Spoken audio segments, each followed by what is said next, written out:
Chairman, I would want this committee to investigate further because the buyer we are having is not beyond reproach. If we are dealing with a buyer who is beyond reproach, the market would quiet and no one would have an issue. But then we are here dealing with a buyer who has already proven to the Kenyan people that they cannot be trusted, and especially with integrity.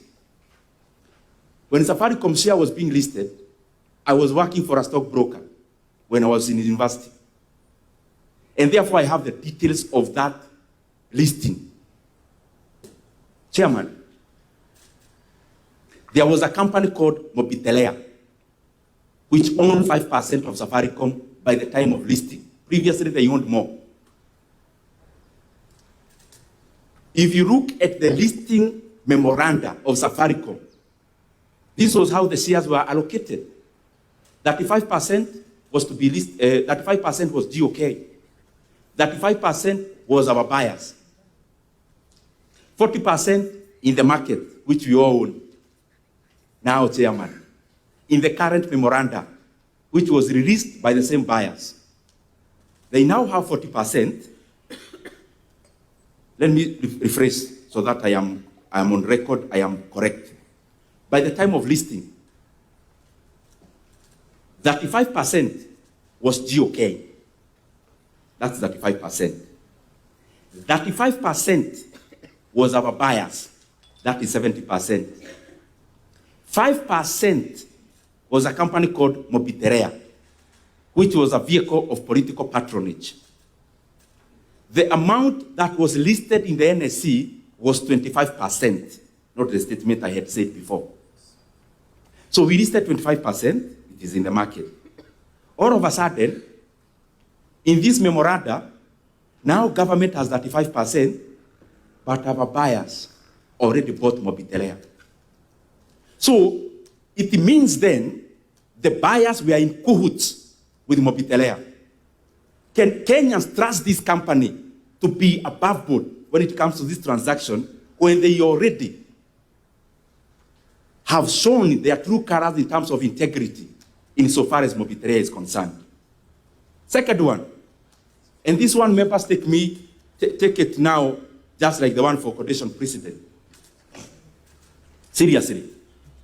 Chairman, we are here being told about market price of Safaricom, but there is something we are not being told. That the Safaricom share price has some shades of the company share having been suppressed in the last 1 year. In June of this year, when the buyers knew there would be this transaction, they did something clever. They immobilized their shares, 16 billion shares. They immobilized their shares for the first time since the listing. Do you think that is normal, Chair? Immobilization means this. The shares were in certificate form, just like many other government stakes, they are not in the market. They are usually held even in certificate form. So what happens, you have to mobilize this share to go into the CDSC. So what did our buyers do? They immobilized 16 billion shares. What does that do? It sends signals to the market of an increase in supply of the same share. So what did the share do? Just exactly as the buyers intended. The share became suppressed. So as the market has been so bullish in Kenya, in other counters, Safaricom, bullish, but measured. Why? Because the market is already signaled that there is a 16 billion immobilized share by somebody who can sell today. Sell meaning they can supply to the market today afternoon. That CMA has to investigate whether there is even any share out of the 16 billion that has been offloaded out of the immobilized stake. Chair, as I go to the close, transaction, I had the National Treasury talks about KCB. This is how this market works, Chair. And I'm saying it in good faith and in humility. If you want to know, there is no other hand. One, and especially in the transaction cost, because it is abnormal. transaction costs in the NSE, they are based on some parameters. And the more, the cheaper. If you buy 2 shares today worth the 2,000 shillings, in percentage, you may end up paying a higher commission, but it's already capped at 2%. So you can't pay more than 2%. But what the brokers do, the more the weight of the transaction, the cheaper the commission. Now, when I heard that Kenya is paying a commission of an average of 1.5%, then I knew this is a red flag. You just need to do one thing as a committee. Tell KCB to do in writing whether they have something called a stockbroker's agent. That will cure that maneno. They do in writing to commit themselves. Because being a listed company, they'll still report in their financial year whether there is any cost that was incurred in this commission. Stockbrokers agents, how would they do? You go to a stockbroker and say, this is my deal. And then you are put into the system as an agent. Then you are given between 35 to 50% of the commissions your client generates. So you just need to ask KCB in writing whether in this transaction there is a stockbroker's agent. Because if there is one, second question is, why do you actually need an agent? A company that is already being controlled by GOK. KCB, the chairman, is appointed by government, and the board composition is appointed by government based on the 19% stake. So why would you need an agent for you to connect Kengen to Kenya Power, for example? Why?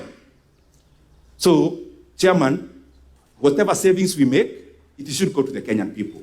But the way to cure that, let them commit.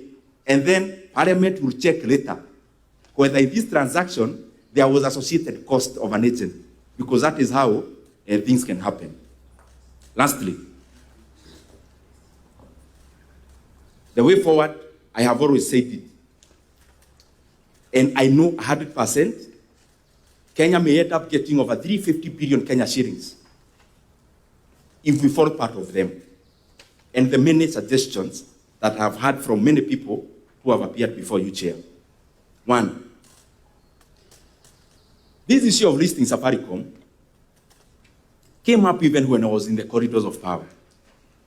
So it's not something new to me. And therefore, whatever I'm saying is just to remind even the people who are there today. But there were better proposals than now. Why are we falling back to inferior proposals? The proposal which I would give, which even them they know, break Safaricom into 3. And you're not doing anything much. Breaking in paper, you're not breaking it like with Nyoro. Break Safaricom into a telco. Number 2, into a fintech. And number 3, into a tower company. The sum total of the 3 will be much more valuable than the whole. That's one. The second option, that is one option. The second option, if we really need money so fast and you don't have time to break down, it is very simple. It will take us very little time to list Safaricom PLC in the London Stock Exchange. The London Stock Exchange now, they are actually begging people to list in London because the global market have tilted towards America. So the LSE is now dry in terms of listing. If you show a signal you want to list, they can even say their finance minister here in Kenya tomorrow to list in the LSE.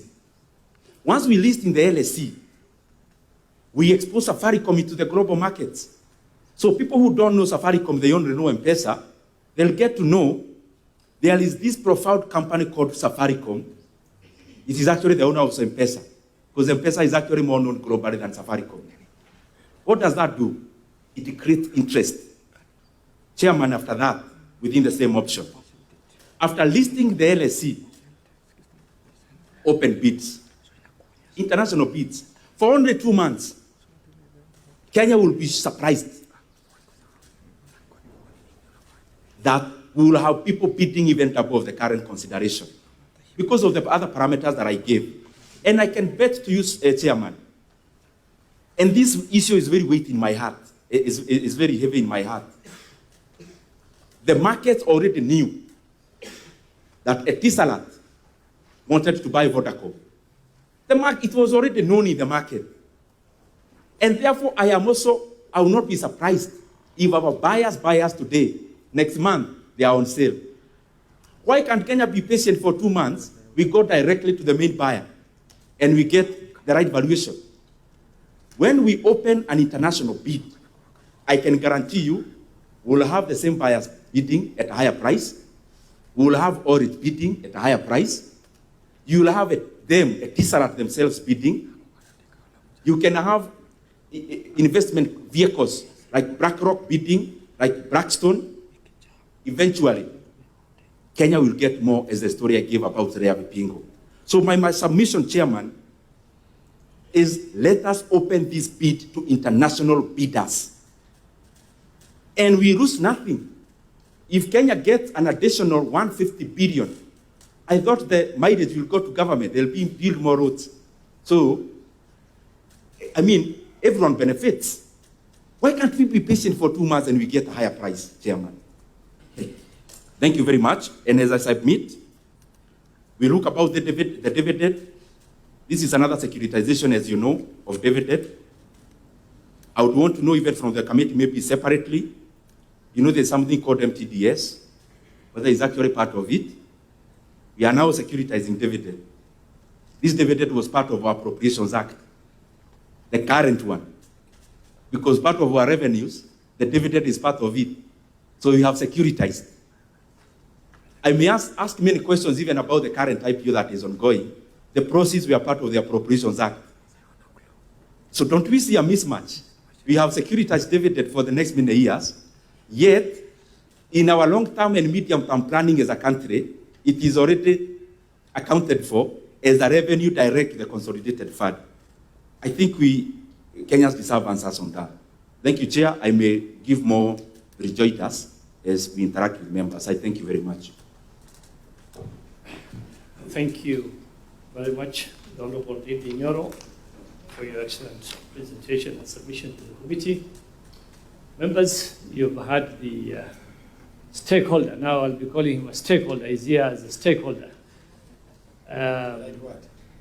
So, members, yes, Mheshimiwa Ariko. Okay, thank you.